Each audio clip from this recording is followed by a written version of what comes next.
A lot of fun to be had with today's news. We will get to it in just 1 second. First, let's talk about how you can relax this holiday season. Perhaps you've been running ragged at work. Perhaps the kids are driving you nuts. Perhaps you're just stressed out or you have back pain. Well, one of the things you can do to make yourself really feel wealthy this holiday season without expending enormous sums of cash is to go check out Zeal. Zeal is the Android iPhone app, and it allows you to get a massage on demand in your home from a licensed masseuse. Just go to Zeal.com or Zeal's iPhone or Android app. That is Zeal, Zeel.com. Select from top local licensed pre-screened massage therapists. Choose your favorite technique, gender preference, time, and location for your massage. Zeal will then send one of their 10,000 licensed massage therapists with a massage table, music, and supplies to give you a 5-star massage. Scheduling, booking, payment, fast and easy. Even the tip is included. 7 days a week, 365 days a year. A Zeal massage therapist can be at your door in as little as an hour. Privacy, convenience, quality, and comfort. That's what you get with your massage on demand with Zeal. How good is Zeal? It's so good that I have used it, my wife has used it, my parents have used it, my in-laws have used it, and my sisters have used it. It is that good. Go check it out right now. Bring the spa to you. You don't have to wait in line at the spa or pay exorbitant sums of money and make a date and time with them. They come to you instead. To help you get started, our listeners get $25 off their first massage when they use promo code BEN. That's Zeal, Zeel.com, promo code BEN. Right now, go to Zeal.com, again, or that Zeal iPhone or Android app. Get a special offer when you try Zeal today. Use promo code BEN. Get $25 off your first in-home massage. It really is a fantastic thing.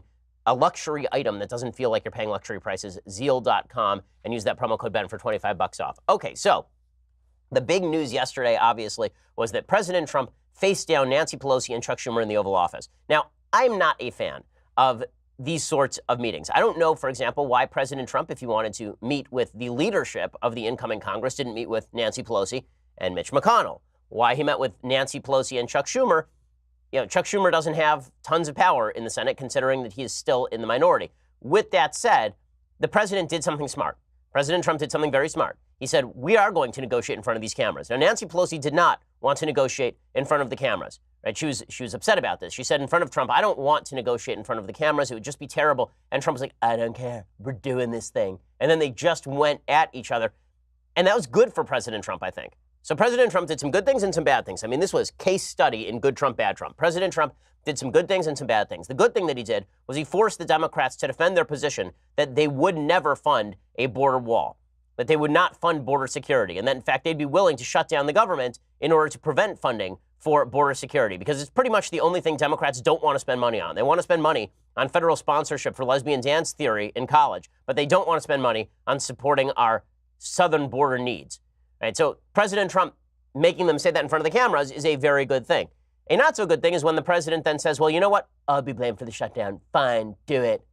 Okay, the reason being, not that Republicans should fear a shutdown. I think that Republicans have always been far too afraid of a shutdown. I don't like it when Republican politicians say things like, oh, government shutdown, it would just be so terrible. Why? We've had several of them. Has anyone died? Have people been keeling over in the streets? Was there a zombie apocalypse? Was it like Shaun of the Dead? None of that happened. Okay, it wasn't 21 days later. It wasn't people just wandering the streets in bloodlust, cannibalizing one another. It wasn't the purge when there was a government shutdown. All that happened is that a few non-essential government employees didn't go to work that day. By the way, if you're a non-essential government employee, I would suggest that perhaps you shouldn't be working in the government. All of the employees at the Daily Wire are essential. Congratulations, guys, you're all essential. But if you were a non-essential employee of the Daily Wire, you would not be working here. I don't understand why we have non-essential employees of the federal government in the first place. And whenever there's a government shutdown, we are told by the press, by the Democrats, end of the world, people will die. Not true. Mandatory government spending continues. Essential government employees in the Social Security office, in the Medicaid office, all those folks continue to work. It just curbs some of the activities around the fringes. So Republicans should not be so fearful of a government shutdown. And I've always been skeptical of Republicans who say, well, we really have to avoid the government shutdown. Now, with that said, your preferred strategy is this, if you're a Republican. If there's an issue that you really care about, like border security, it is, I want my budget to have border security funding in it. And I'm not signing a budget. This does not have border security funding in it. And if you are willing to shut down the government by not sending me a budget with what I want in it, well, then that's your fault, because you're now responsible for people not being able to go to work today because you wouldn't give me the funding necessary in order to secure our southern border. So the shutdown is your fault, but if it has to shut down because you're not going to fund me, well, then I guess that's your choice. Right? That's the way you play this. President Trump gets part of it, and he doesn't get part of it. So President Trump gets the part where he says, listen, I'm willing to not sign a budget if he doesn't have what I want, But then he goes further. He says, and you know what? I'll own the shutdown. I'll say it's my fault. Why would you do this? What is the logic behind doing this? So I told you, the good Trump is him facing down Pelosi and Schumer. We'll show you that in a second. But he starts off by saying, no, I'll own it. Fine. You want to say that it's my fault the government's shutting down? Okay. Why? Why would you do that? It's not, in fact, his fault if the government shuts down. It's the Democrats' fault for not passing a budget that he wants. Chuck's problem is that, you know, when we last closed down, that was his idea. And honestly, he got killed. And so he doesn't want to own it. And I said, you know what? Rather than us debating who's owning it, I'll take it. I'll take it. If we close down the country, I will take it because we're closing it down for border security. And I think I win that every single time. Okay, so I'm not sure that he wins it every single time, but I mean, his own logic, President Trump's own logic suggests that, you know, it'd be great if Chuck Schumer got blamed for the government shutdown, right? He just says Chuck Schumer tried to shut down the government in order to get funding for his priorities, and then he got blamed for it, and it was a real bad move by Chuck Schumer. Why would you not just repeat this? Why not just make Chuck Schumer do it again? But instead, President Trump, because he feels the necessity to jump on every grenade, says, no, I'll own it. I want it. Just like, I'll own it. I'll put a big Trump Tower sign insignia on it. I'll plate it in gold next to my toilet. It'll be unbelievable. Again, President Trump is correct to say, I'm not going to sign a budget without border funding.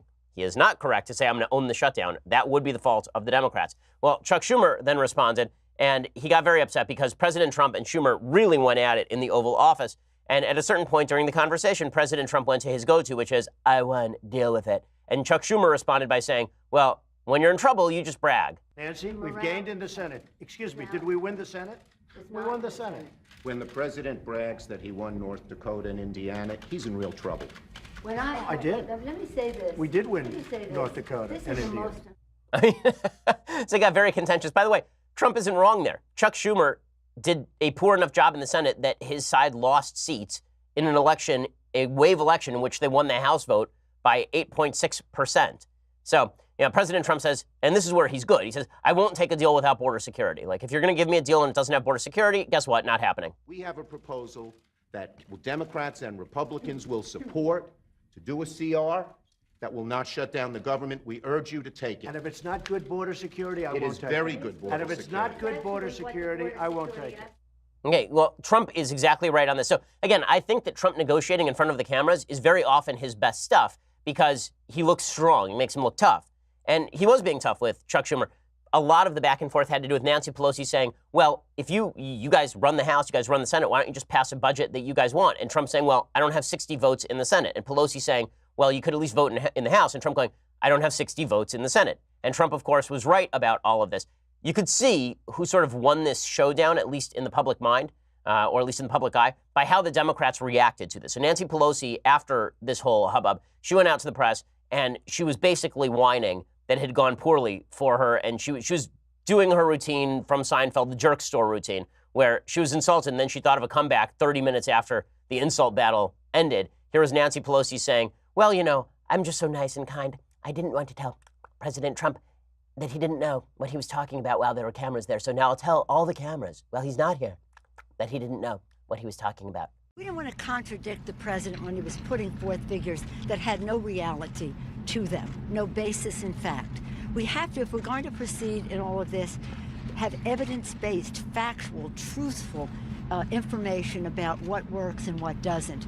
I didn't want to, in front of those people, say, you don't know what you're talking about. So I'll just say it in front of you, the press. I mean, I love the casual dishonesty of the Democrats saying, well, no, I just didn't want to say it in front of Trump. The reason she didn't want to say it in front of Trump is because Trump would have whomped her, because President Trump was not going to sit there and take it. Again, President Trump in confrontational situations is at his best when those confrontations are about politics. Right? President Trump's aggression in situations like this is actually quite a good thing. Now, does it necessarily feel good to a lot of establishment Republicans? No.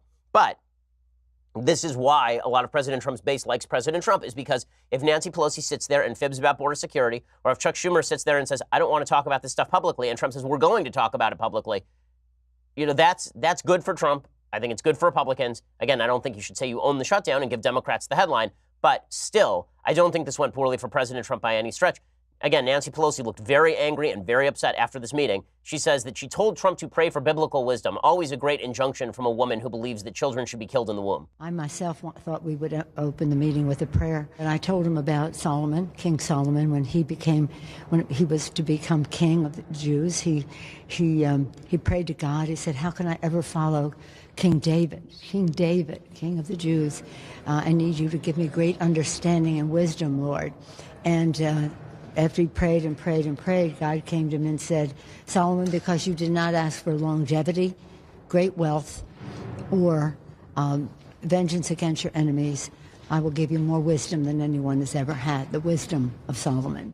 Okay, so I don't know how she's paraphrasing Bible here, but in any case, I'm sort of shocked that she didn't actually, I'm shocked she didn't actually quote the section of the Bible in which Solomon says that he might split a baby, because that seems actually more in line with Nancy Pelosi's general political viewpoint. I love it when people who are super pro-abortion are quoting the Bible at people like President Trump. It's delightful. Pelosi and Schumer finish off by saying that President Trump threw a temper tantrum in the Oval Office, and they called it the Trump shutdown. And this is where Trump's mistake starts to take root, is you're going to hear from now till the end of whatever happens here from the press that this is the Trump shutdown. Again, Trump didn't have to own it. That was a mistake by President Trump. This Trump shutdown, this temper tantrum that he seems to throw, will not get him his wall, and it'll hurt a lot of people because he will cause a shutdown.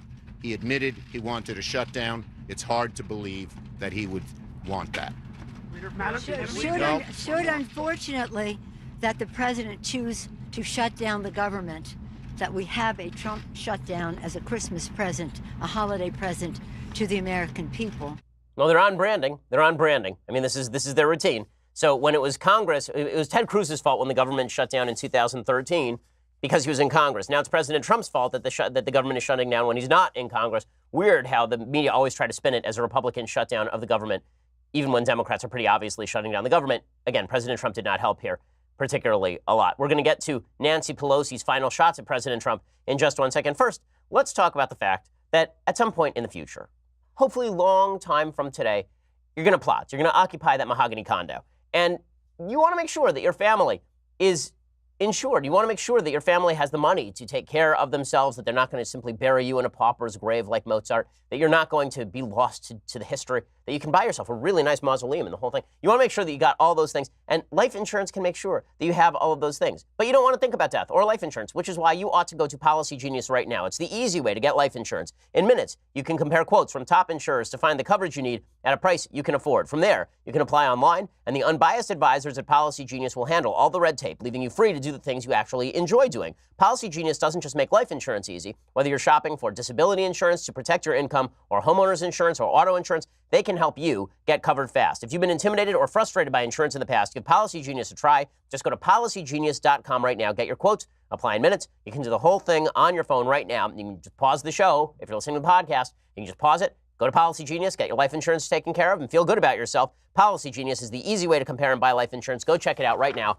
policygenius.com. Okay, Nancy Pelosi concluded the negotiations with President Trump by going back to her Democratic caucus and then talking about President Trump's manhood. These people are all civility and all class. She said, it's like a manhood thing with him, as if manhood can be associated with him.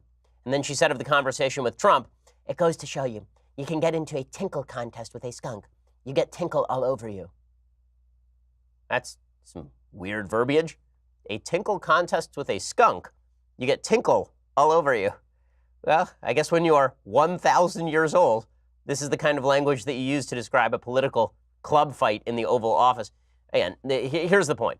Democrats don't want to fund President Trump's priorities on the border. The question we should be asking ourselves is, why do they not actually want to be funding these border priorities? We're not talking about a lot of money. We're not talking about a great deal of expenditure. We're not talking about something impossible or crazy. It is not impossible or crazy to ensure that our border is secure. President Trump is talking about $5 billion. I mean, the government spends that about every 5 seconds. The fact that Democrats are trying to suddenly skimp on border security should be telling you something about their actual priorities. And I think President Trump knows that, which is why President Trump is pushing on this particular subject and pushing very hard on this particular subject. I don't think he's wrong to do it. And I think that now that he's got Democrats in the majority in the House, at least incoming, he has the ability to at least cast aspersions at their willingness to protect our southern border, which should be of serious concern. It should be of serious concern who crosses that border. Apparently, we've been arresting thousands of people every day crossing that border. Securing the border seems like a no-brainer. Trump knows it. The American people are in favor of it.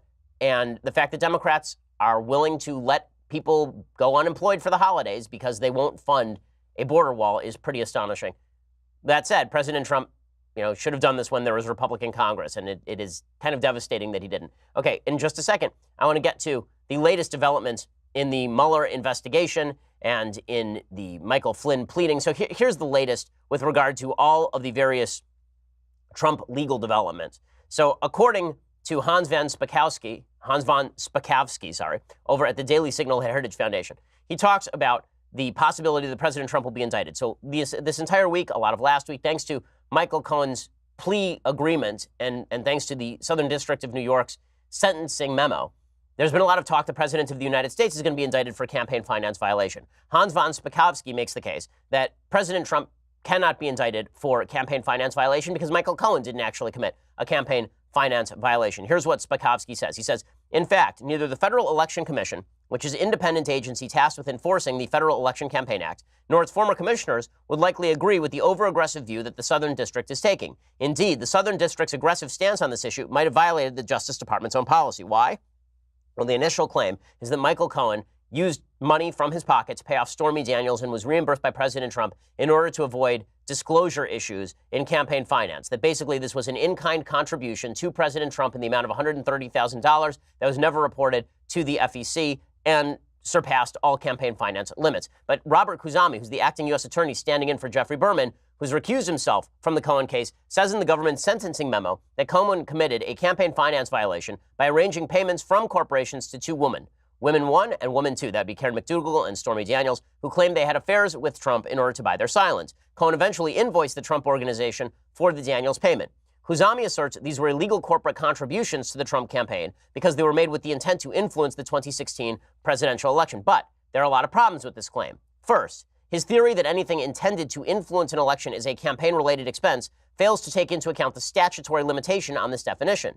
According to federal elections law, it specifically says that campaign-related expenses do not include any expenditures used to fulfill any commitment, obligation, or expense of a person that would exist irrespective of the candidate's election campaign. These payments were relatively small given Trump's net worth, the kind of nuisance settlement celebrities often make to protect their reputations. Given Trump's celebrity status, the potential liability to these women existed irrespective of the president's election campaign. This is the case that I've made, is that Trump has been paying off women for years. This is just the latest example of a woman being paid off.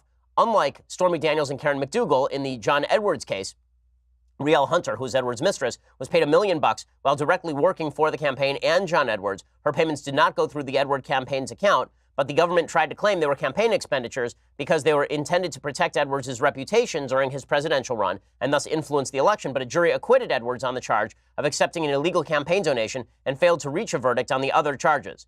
The fact that a jury didn't convict Edwards wouldn't ordinarily mean the government didn't have a viable claim, but Edwards had two former chairmen of the FEC on retainer who were prepared to testify that such payments to a mistress are not actually campaign-related expenses. So this is the affirmative case being made by Hans von Spakovsky as to why President Trump cannot actually be prosecuted in terms of violation of campaign finance. Now, in other President Trump legal news, the incoming New York Attorney General has now said that she is interested in prosecuting any and all members of the Trump family.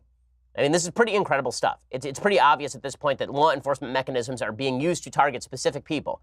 Now, as Ari Fleischer pointed out on Twitter, and he's exactly correct, the former Bush press secretary, the way that law enforcement is supposed to work is you identify a crime, and then you identify the person responsible for the crime, and then you prosecute the person responsible for the crime. But now it appears that the prosecutor, the Attorney General-elect in New York, is saying that she's going to identify the person and then identify the crime. This would be the definition of selective prosecution.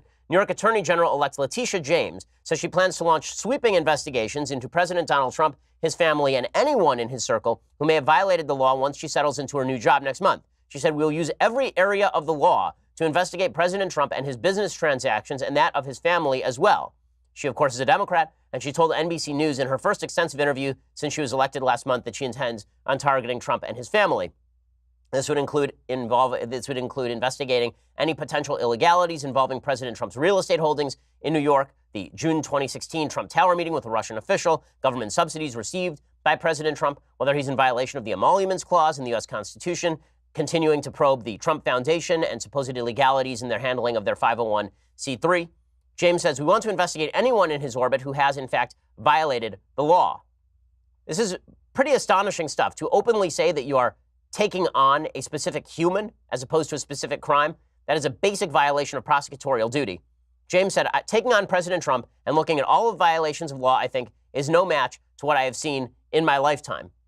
And this is, if you're wondering why so many Republicans feel that the justice system looks like it's being used as a tool against President Trump, statements like that certainly have something to do with it. I'm going to explain more about the use of the justice system against certain Trump officials in just 1 second. First, let's talk about how you're sending your packages this Christmas. So I know you're going to be sending out enormous numbers of gifts to family and friends. It's going to cost you a fortune just to drive that stuff over to the post office. And then you have to stand in line with all of these gifts and these boxes and the whole spiel. Instead, why don't you just do it from home with Stamps.com? It brings all the great services of the U.S. Postal Office directly to your desktop. You can buy and print official U.S. postage for any letter, any package, any class of mail using your own computer and printer, and then the mail carrier picks it up. No trips to the post office required. Could not be easier. You print postage any day, anytime. Stamps.com is always open. And not only does Stamps.com save you time, it saves you money, because Stamps.com helps you print the right amount of postage every time, so you never overpay again, and you get discounts on postage you can't even get at the post office. We use Stamps.com here at the Daily Wire offices. It saves us time. It saves us money.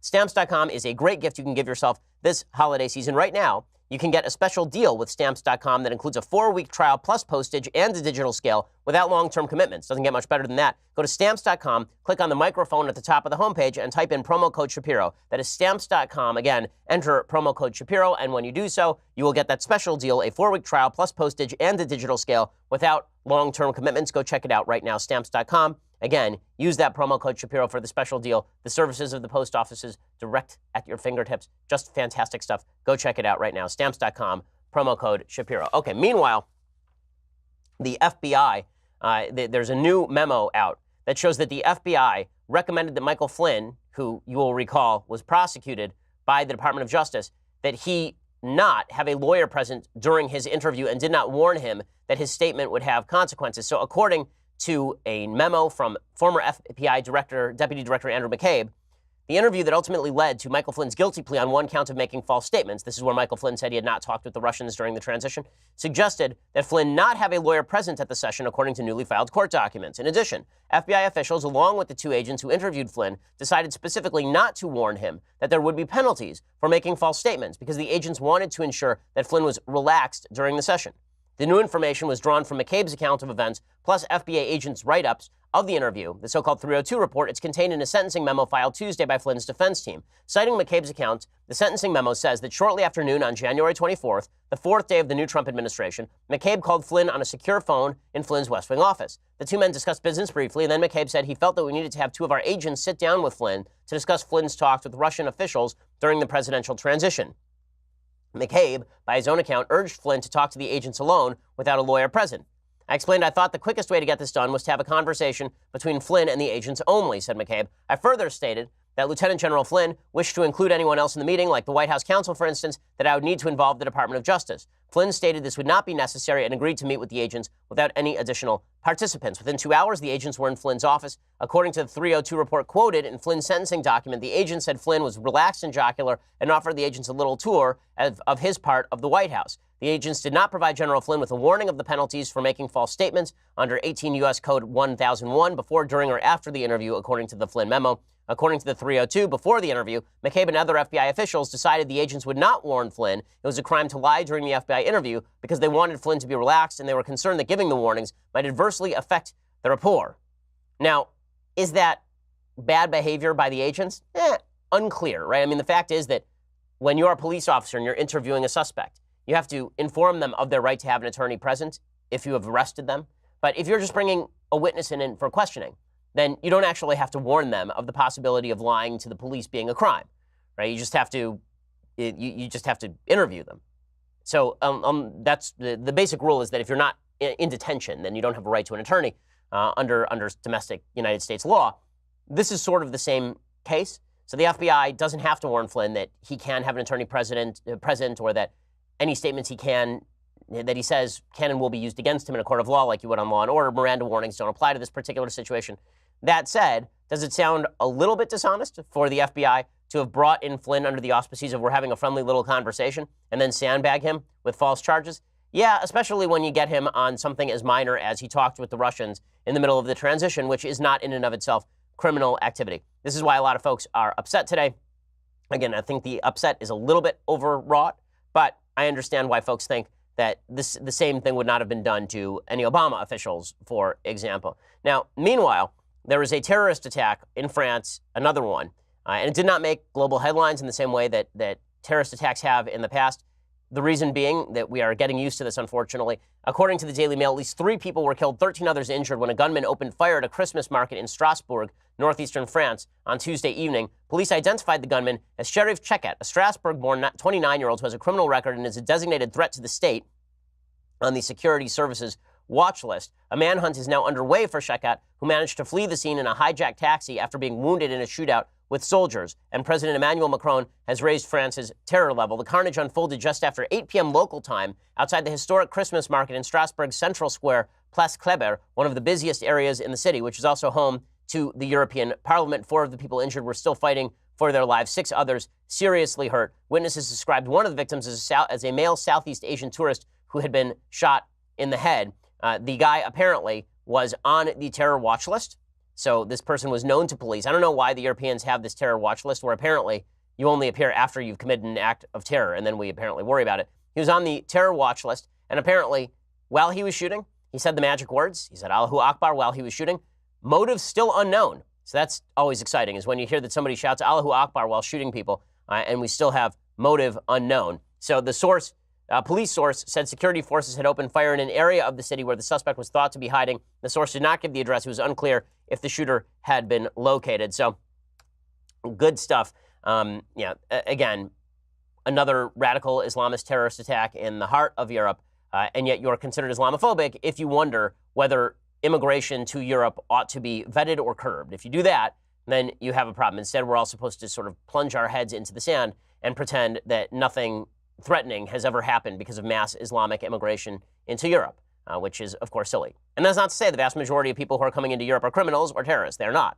But if you're not vetting the folks coming into your country, then it should not be a surprise when some of those people turn out to be bad people, terrorists, threats to public security. Now, meanwhile, Google showed up on the Hill for a hearing yesterday. And whenever tech companies show up on the Hill for hearings about how they run their business, it gets really awkward because nobody in Congress is below the age of 97, except for Alexandria Ocasio-Cortez, who is 29 and knows nothing. But everybody else in Congress is like, there's a huge age gap. It's basically you're 97 or you're 29 and know nothing. So there's no point at which people actually know things in Congress. All these 97-year-olds were grilling the heads of Google on the biasing of Google results.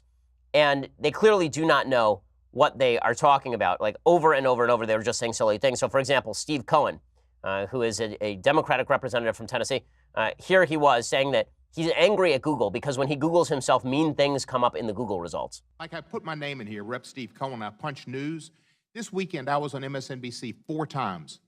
And yet, the first thing that comes up is the Daily Caller, not exactly a liberal, but I guess well-known group. Then Roll Call, then Breitbart News, then the Memphis Business Journal, then Breitbart News, then Breitbart. So it looks like you are overly using conservative news organizations on your news. And I'd like you to look into overuse of conservative news organizations to put on liberal people's news on Google. Okay, maybe the only people who give a crap what Steve Cohen says are people on the right because the left basically ignores them. Now, Cohen was saying this because there were folks on the right who were claiming that Google was biased against conservatives in a lot of its search results. Now, we here at the Daily Wire know that Google is biased against conservatives in some of its search results. There was a while there where Google had an app, basically. It had a section of its website where if you searched Daily Wire, then all the results from a left-wing fact-checking organization came up on the right side of the page. And it did the same thing for the Daily Caller. It did the same thing for the Federalist. It did not do the same thing for any left-wing website. It did not fact-check any of their stories and show how dishonest those websites were. And by the way, over at Daily Wire, when we make mistakes, we make corrections to those mistakes, just as any other news organization would. But nobody in Congress seems to understand exactly how all of this works. And so the members of Congress simply suggest that Google is absolutely neutral. Google has no bias whatsoever. In a second, we're going to talk a little bit more about that and why that simply is not true. First, let's talk about your Second Amendment rights. So when the founders crafted the Constitution, the first thing they did was to make sacred the rights of the individual to share ideas without limitation by the government. The second thing the founders did was make sure that you could protect those rights in armed fashion. Bravo Company Manufacturing was started in a garage by a Marine vet more than 2 decades ago to build a professional-grade product that meets combat standards. BCM believes the same level of protection should be provided to every American, regardless of whether they are a private citizen or a professional. BCM is not a sporting arms company. They design, they engineer, and they manufacture life-saving equipment. They assume that every rifle leaving their shop will have to be used in a life-or-death situation by a responsible citizen or a law enforcement officer or a soldier overseas.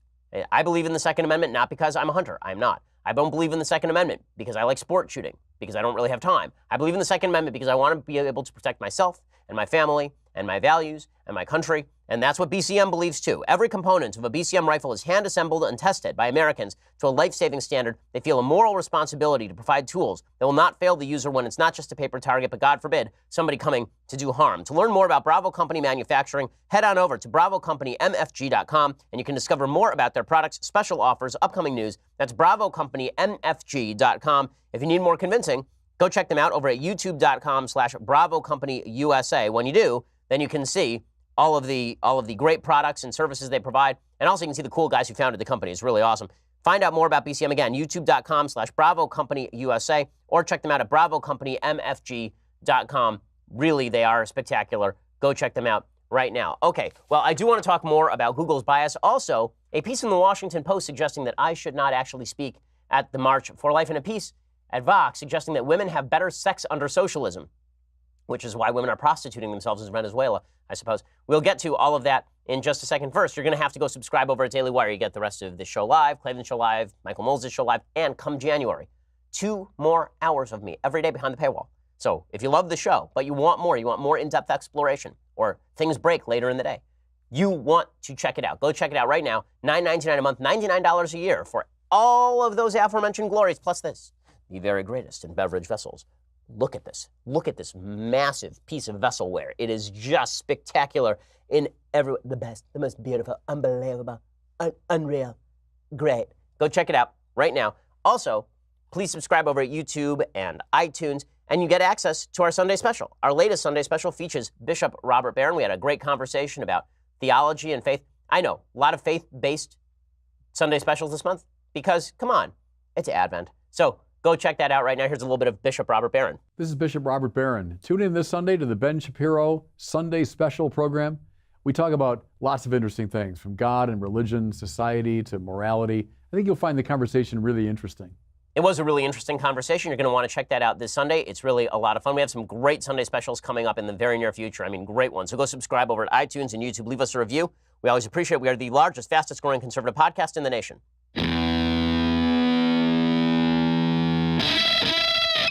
So as I say, there is bias at Google, but very few people on the Hill actually know enough about Google to understand how the bias actually operates. So for example, you have Democrat Ted Lieu from out here in California, and he says that the only reason there are bad search results for people like Steve Scalise is because Google is unbiased and because Steve Scalise is a jerk. So basically, the Google results are reflective of the fact that they're a bunch of jerky Republicans. So if everything is biased to the left, it's not because there's bias, it's because Republicans are terrible people. If you want positive search results, do positive things. If you don't want negative search results, don't do negative things. And to some of my colleagues across the aisle, if you're getting bad press articles and bad search results, don't blame Google or Facebook or Twitter. Consider blaming yourself. Yeah, except for the fact that that's not exactly how Google and Facebook and Twitter work. Now, there's no individual who's sitting behind the scenes and manipulating the algorithms over at Google. That's not how any of this works. Here is how it works. So Eric Weinstein, who, a friend of mine, fellow member of the Intellectual Dark Web, probably, in all honesty, its founder, he's a guy who is the business head of Peter Thiel's empire. And Peter Thiel, of course, a major investor originally in Facebook, he was the creator of PayPal. Nobody knows the internet better than Eric does. I mean, Eric really knows what he's talking about. And here is what he says. He says, Google literally tells you how they bias your view of the world, only they call it unbiasing. And unbiasing is supposedly politically neutral. It's just that in view of woke engineers, conservatives are typically biased by history, privilege, biological essentialism, etc. And so he says of Google CEO Sundar Pichai, he says, do you unbiased, these are questions he would ask, do you unbiased searches you think are biased under an internal fairness initiative? Did Google find that history can represent latency bias? Findings in biology and psychology can lead to exclusion bias. Economic theory can lead to inequality bias, etc. So in other words, what he's saying is that Google biases through its unbiasing. Because if they were just allowed to allow the full stream of information to carry forth, then what would end up is maybe a bunch of right-wing stuff that people are interested in. So instead, they unbias the results to ensure that conservatives are downplayed. He says, if you found conservatives were likely to believe in more traditional interpretations of gender, biology, markets, military power, ethnicity, religion, border, psychology, wealth, achievement, would they be more likely to be unbiased by Google? That's how this works. I hope someone took a shot at this line of questioning, but I'm writing this as a non-conservative because this no bias game is moronic. We don't need fresh faces. We need tough folks in Congress with technical backgrounds who can operate in all areas where Google operates. In other words, somebody has to set the parameters. Somebody has to set the parameters for all of this. Somebody has to set the parameters for how these algorithms work in the first place and how the unbiasing operates. And Google is doing so in biased fashion, as Eric says. And the fact that folks in Congress don't really get it is pretty astonishing. By the way, there is some pretty solid evidence of bias inside Google. Representative Matt Gaetz of Florida, he slammed the bias at this hearing yesterday at Google. I would strongly suggest that one of the crisis response tools that you use is in an investigation into the discourse of your employees on resisting the Trump presidency, resisting the Trump agenda, and then smothering some of the conservative outlets that seek to amplify that content. Okay, and I think Matt Gaetz is not completely wrong about this. Now, a piece of breaking news that I didn't get to earlier. Breaking news is that Michael Cohen has now been sentenced to 3 years in prison for campaign finance violations. The idea here is that he, again, was ordered to commit these campaign violations at the behest of President Trump. As I said earlier, I think that that is a stretch, but Cohen is pleading guilty to crimes that are friendly for the prosecutors, specifically so that he can get off on worse charges, the charges with regard to tax fraud and taxi medallions and all of the rest. According to CNN, Michael Cohen has now been sentenced to 3 years in prison. President Trump's former lawyer and fixer Michael Cohen said he takes full responsibility for the actions he has previously pled guilty to during his appearance in a New York federal court on Wednesday. Cohen is in court to be sentenced as part of special counsel Robert Mueller's investigation into Russian meddling in the 2016 election. He says, I take full responsibility for each act I pled guilty to, the personal ones to me and those involving the President of the United States of America. In court Wednesday morning, Cohen's attorney offered a sweeping case for leniency, comparing the significance of Cohen's actions and the work of the special counsel to the Watergate investigation. He said the cooperation here should be viewed against a non-standard framework. The special counsel's office investigation is of utmost national significance, no less than seen 40 years ago in Watergate, so therefore he should be let off because they're going after the president. Now again, critics of the prosecution here are going to say that Cohen didn't actually commit a campaign finance crime. Even if he did commit a campaign finance crime, it now has to be established that he did so at the behest of President Trump. And that Michael Cohen is basically pleading guilty because he was guilty of a bunch of other ancillary crimes, and that therefore he is pleading guilty to these ones specifically in order to get off on other ones. Suffice it to say, this is not good news for the President of the United States. During his remarks, Cohen addressed the president's comment referring to him as weak, but said it was for a much different reason. Cohen said, quote, recently the president tweeted a statement calling me weak, and it was correct, but for a much different reason than he was implying. It was because time and time again, I felt it was my duty to cover up his dirty deeds. He said his action stands in, this is the attorney for Cohen, his action stands in profound contrast to the decision of some others not to cooperate and allegedly to double deal while pretending to cooperate. In addition to the disclosures from the U.S. Attorney's Office in Manhattan about Trump's participation in payments to silence women, Mueller also supplied fresh revelations on the president on Friday, disclosing new information on a set of efforts to communicate between Trump, his associates, and the Russian government, according to CNN. They try to quote Cohen as saying that he was meeting with Russian government officials, but again, none of that is necessarily illegal. So the net seems to be tightening around President Trump here, although, again, I think there's a pretty solid case to say that President Trump is not guilty of a criminal enterprise. There's no question that within the next month, there's going to be serious talk in Democratic circles about whether to move forward with impeachment of President Trump. And this is going to bring up a lot of questions about whether President Clinton should have been impeached. He was impeached for obstruction of justice and perjury. He was not convicted in the Senate on either of those charges, but he was impeached on that basis. And if President Trump is to be gotten on any basis, it will be on very similar auspices to how President Clinton was impeached in 1999. He was actually impeached in 98, and then he was acquitted by the Senate in 1999. So in just a second, I'm going to get to the dumbest stories of the day. I also want to get to the new 2020 frontrunner. So there's a poll out yesterday, And it suggests, this MoveOn.org poll of progressive leftists. And NBC News reported that the straw poll of MoveOn.org members on Scientific Poll, but still kind of relevant, they are now favoring, these progressive leftists, Texas Senate candidate Beto O'Rourke over Joe Biden. So their number one choice is Beto O'Rourke, Robert O'Rourke. Some 29% of respondents said they didn't know who they wanted, but O'Rourke has seized a narrow lead with 15.6% of respondents, followed by former Vice President Joe Biden at 14.9% and Senator Bernie Sanders at 13.1%. Elizabeth Warren way down in the pack. Warren looks like she has lived past her sell-by date. And the same thing is true of Bernie Sanders. It looks like Bernie Sanders has lost a lot of the enthusiasm that carried him forward in 2016 when the MoveOn.org crowd, they were all Bernie bros. Now it looks like they're going to be Beto bros. Look, Beto is the most dangerous candidate in the Democratic field. He's the person who you have to look out for. The press loves the guy, and there are three basic kind of pillars of the Democratic Party at this point. The intersectional coalition, all of these various pandered to minority groups that are essentially being told by the Democratic politicians that they ought to be privileged in American society because of a past history of victimization. O'Rourke panders to those people. He panders to those people by suggesting, when I say those people, I don't mean actual members of minority groups. I mean that he is pandering to politically active progressive leaders who consider themselves part of this intersectional coalition. He's pandering to a lot of those folks specifically because by saying things like the criminal justice system is inherently biased and racist. This sort of stuff you have to say if you actually want to succeed with the intersectional coalition. He also has to appeal to the mainline Democrats, and he has to appeal to the progressive. MoveOn.org is the Bernie Sanders wing of the party. They like Beto. The intersectional coalition likes Beto. The mainstream Democratic Party likes Beto because O'Rourke is smart enough that he was never a member of the Congressional Progressive Caucus. Instead, he joined the New Democrat Coalition, which was a centrist caucus with Clintonian views, according to Social Democratic columnist Elizabeth Bruning. He's been rather mild on climate change issues, at least for the radical left. And of course, he's being upheld by the media. I think that at this point, O'Rourke would be a fool not to run for president. He's still got bank from his last election cycle, and he's got a lot of momentum, and people are looking for a fresh face.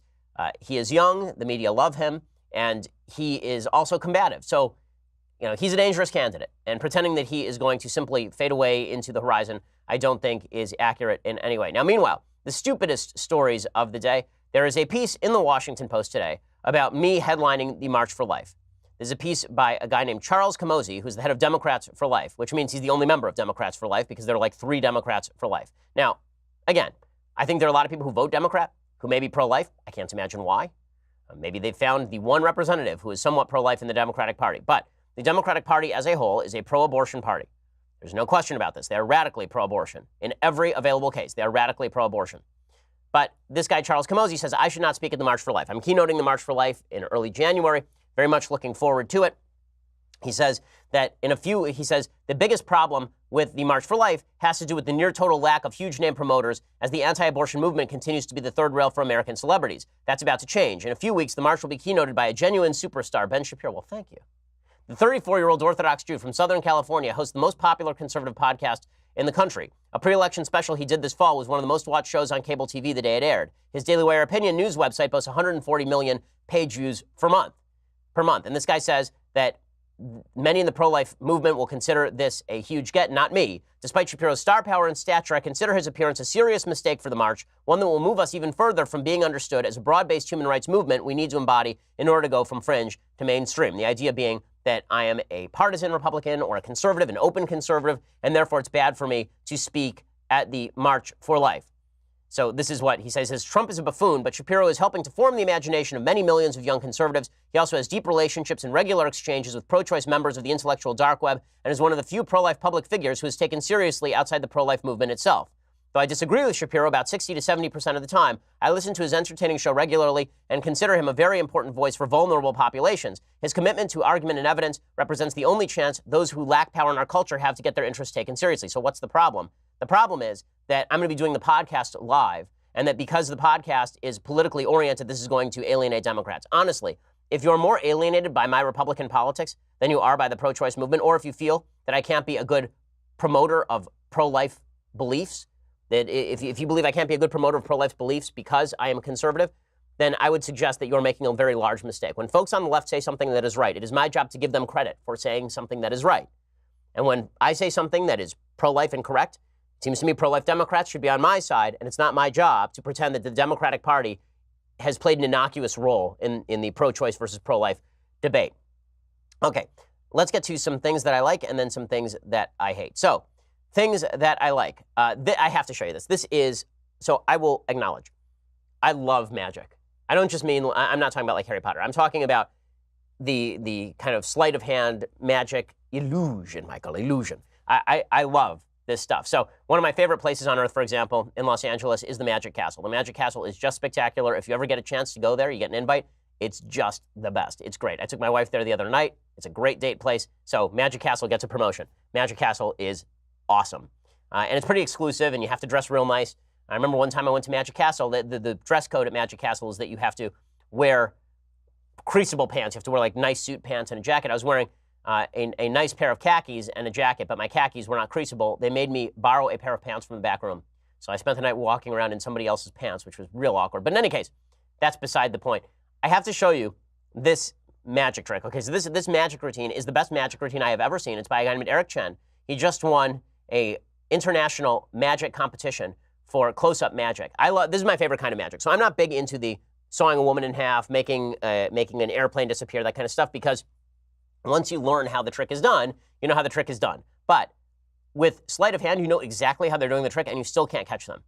It's really amazing. So here is this guy, Eric Chen. He's a Chinese citizen, I believe. And this is legitimately the best magic I have ever seen in my entire life. So for folks who can't see what he's doing, he is turning cards into coins. It's truly incredible. So now he's scooping coins into a box. And then he is going to close the box, open the box again. He's just making things disappear right and left. He just turned his vest from blue and red back to black.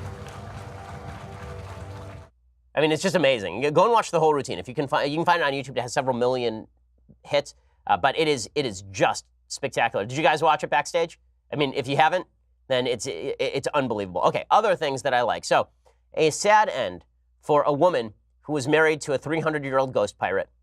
A very sad end. This is the original announcement, the beautiful, I think, announcement that she was going to marry a 300-year-old ghost pirate a few years ago. But now she has apparently left the marriage. Here was her original statement announcing her engagement to the ghost pirate. Amanda is a pirate impersonator, married to a 300-year-old ghost pirate.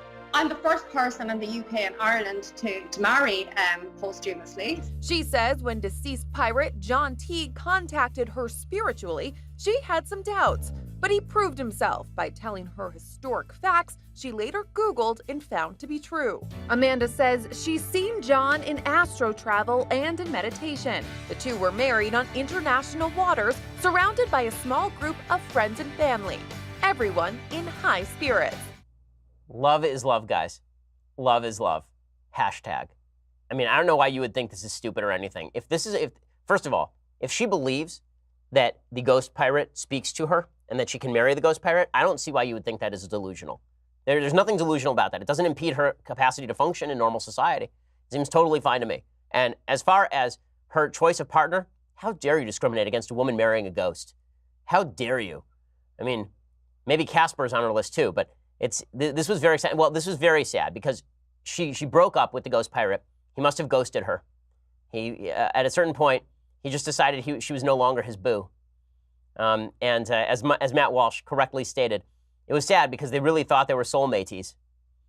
So very, very sad stuff. Amanda Sparrow Teague wrote on social media, she changed her name to a dead pirate's name. Yeah, this is a healthy person. She wrote, "So I feel it's time to let everyone know my marriage is over." I guess that she found it unsatisfying for some reason. She said, "I will explain all in due course, but for now, all I want to say is be very careful when dabbling in spirituality. It's not something to mess with." Well, I guess, when you mess around with ghosts, then your aura ends up slimed. Very, very weird stuff. So, good stuff. Teague said, "Growing up in Ireland in my era, you were taught that if a man bedded you, he should wed you. I knew from my research that spiritual marriage was a thing. So it was more me that wanted to get married than him. He would have been happy, like most men, with just sex." Because she says that apparently she was having sex with her ghost partner. The apparition began on a happier note in 2014 when she says she suddenly felt the Spirit's energy with her in bed. She told the Daily Star the Spirit sat with her while she watched TV and drove her car, and then she started developing strong feelings toward it.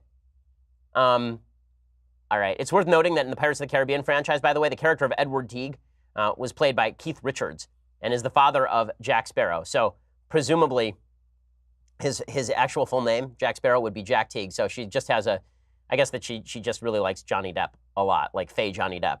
So a sad end to a meaningful relationship. And I guess that, we should all mourn. I mean, let's be real about this. When someone's heart breaks over marrying a 300-year-old fake ghost and they have to break up, and then when all of your hopes and dreams just sort of disappear for no reason, then you have to wonder whether life can go on as it did before. What happens under the bedsheet stays under the bedsheet. Okay.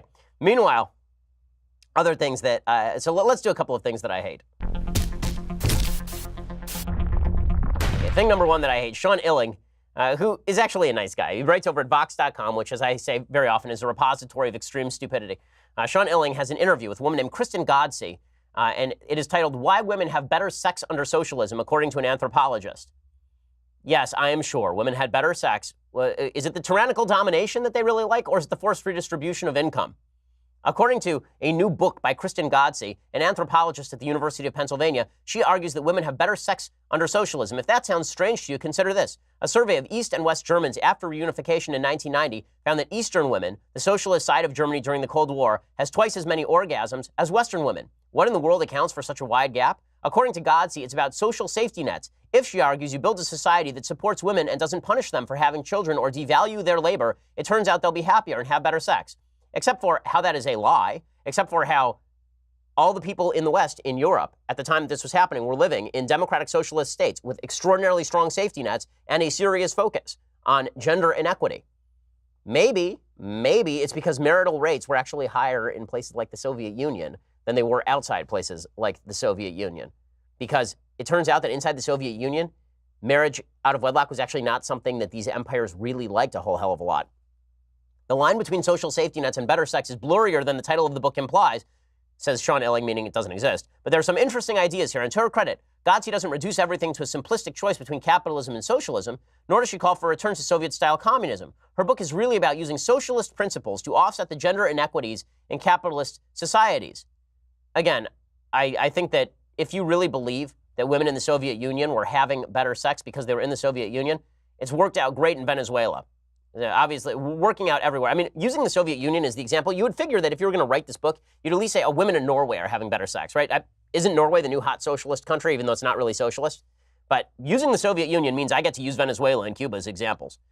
So if you're now using the Soviet Union as a place for great sex, how's commie China working out? How about Venezuela? You think women are happier in these places? I think not. In Venezuela, unless they're eating stray dogs and then getting down, I'm having a feeling not so great over there. Also, these are all self-reporting surveys. It turns out that self-reporting surveys in the Soviet Union may not reflect reality. Who would have thought? Okay, so there's that. Meanwhile, another thing that I hate today, there's a guy whose name is Chad Felix Green. He's a conservative, and he wrote a piece for The Federalist talking about being gay. He says, the stigma against my conservative politics is worse than the stigma of being gay, meaning that he is treated worse online for being conservative than for being homosexual. Well, there's a piece today by a woman named Lauren Thiessen called Conservative Gays Need to Shut the F Up. So proving Chad Felix Green's thesis that it is worse to be a conservative than to be gay in social media, she says, that's good news, right? I mean, in a utopian society, nobody would much care who other people prefer to F or fall in love with, but everyone would care deeply about the laws and policies that would actually impact the world. So our hypothetical utopian folks wouldn't bat an eye at two men sharing a kiss, but would likely get pretty pissed if someone came around advocating the use of tear gas against people in need, or death for sick people who don't have the money to pay for treatment, or killing machines for everybody. So in other words, it's good that Chad Felix Green feels more discriminated against for his conservatism than for his homosexuality. It's a good thing. So at least they're owning it. At least folks on the left are now owning the fact that they're discriminatory and terrible. So that's exciting stuff. Okay. And the final thing that I hate today, we're going to do a piece of deconstructing the culture. So we haven't deconstructed the culture in a while. When we deconstruct the culture, we take a piece of popular culture and we look at the messaging in that piece of popular culture that you may not have been listening to. Because very often when they play a song on the radio, you may not catch the lyrics, you may not be seeing the music video. Well, our intrepid producer, Senya, sent me a piece that she got from the Googles about the 10 hottest music videos of 2018. Suffice it to say, replete with stupidity. And I had to stop when I saw Janelle Monáe's Pink, spelled P-Y-N-K, because we can't spell things correctly anymore because that's uncool. Janelle Monáe is the feminist of the day. She is a feminist nouveau. She is bisexual. And she says that feminism is all about the female genitalia. Now, I have to acknowledge that it used to be, I love that we live in a society where the subtlety of baby, it's cold outside, which is basically how a lot of wooing goes on, right? I mean, every woman and every man who is honest about this knows that when you are wooing a person of the opposite sex, particularly a man wooing a woman, very often it is the woman who is saying, I need to leave now, and the guy is saying, why don't you just stick around a little bit longer? That's not rapey, okay? Rapey is when you actually rape somebody. It is not rapey to say, why don't you stick around, and the girl is divided on whether she wants to go home or whether she wants to stay, and then she decides, you know what, I'm going to stay, right? That's not rapey. That is her making a free-willed decision. But that's really bad. We got to ban baby, it's cold outside. But real feminism is not a woman making a decision to stay with a man. Real feminism is talking about the actual biology of the vagina. That's real feminism. Real feminism is dressing up in costumes that mimic the labia. That's real feminism. So here's Janelle Monáe in Pink. I will describe this as best I can without going blue here. And I will tell you the lyrics to this really, I think, fulfilling and emboldening and empowering piece of art from Janelle Monáe. Baby, pink behind all of the doors. Crazy pink like the tongue that goes down. Maybe pink like the paradise found. Pink when you're Okay, so to explain how terrible this video is, oh my goodness. Okay, so this video is so insanely obscene. So basically, Janelle Monáe, we can pause it. Janelle Monáe is dressed in a pair of pants that look like labia. I mean, that's what it is designed to look like. So she's obviously describing the vagina and the clitoris at a certain point here. And the idea is that it is empowering to talk about your genitalia ad nauseum. The actual lyrics are pink like the inside of your blank, and we're supposed to know that means genitalia, baby. Pink behind all of the doors, crazy. Pink like the tongue that goes down, obviously a reference to oral sex. Maybe pink like the paradise found. Okay, this stuff is rated X, right? I mean, these are rated X lyrics. But this thing, by the way, earned a Grammy nomination on Friday for Best Music Video for this song because true art is dressing up on a beach wearing weird pants that look like the female anatomy. And this is from her Dirty Computer album. Just wonderful stuff. Now, do women really feel empowered by talking about their vajayjays? Just a question. Like, I've always found it really off-putting when guys talk about their junk. I find it not empowering at all. It's not gentlemanly. It's not good. It's a piece of your anatomy. Do you spend all your day talking about your thumb? Like, it's something that is just there. So the fact that you're talking about it ad nauseum is really ridiculous. And the idea that women think, oh, well, you know what, it makes me more empowered when society accepts that I have a vagina. Right, but number one, I've learned that the vagina can be very male. That's what I have learned from the left, is that just because you have a vagina doesn't make you a female, obviously. So I don't know why it's empowering to females to talk about the female anatomy. It's not female anatomy, it's just anatomy that is sometimes associated with the social construction that is femininity. That's what I've learned from folks on the left. So this shouldn't be empowering to women at all. In fact, it's cisgender to assume that this is empowering to women. It's empowering to all people, whether they identify as women or men. Many men have vaginas. I have been reliably informed by the scientific community.